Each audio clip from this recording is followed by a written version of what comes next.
সবাই যখন মৃত্যুটাকে ভীষণ ভয় পায়, আমি তখন হাসতে হাসতে আল্লাহর কাছে ভীষণ সন্তুষ্টি নিয়ে পৌঁছাতে চাই যে আমি একটা ন্যূনতম ওই জীবনটা লিড করতে পারলাম, যে আমি একটা ইনসাফের হাসি নিয়ে আমি আমার আল্লাহর কাছে পৌঁছাতে চাই। সুতরাং আগামী 50 বছর বাঁচলাম, কোনো ইম্প্যাক্ট তৈরি হলো না আমার দিয়ে, দেশের জন্য, রাষ্ট্রের জন্য, উম্মার জন্য, জাতির জন্য।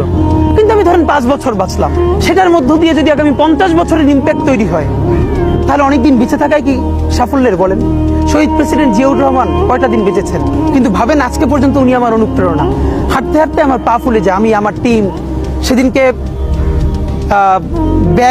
ব্যাগের মধ্যে জুতো নিয়ে তারপরে একটা শপিং মলে ঘুরছিলাম, মানে পা ফুলে গেছে, পা জুতোয় ঢুকাতে পারছিলাম না।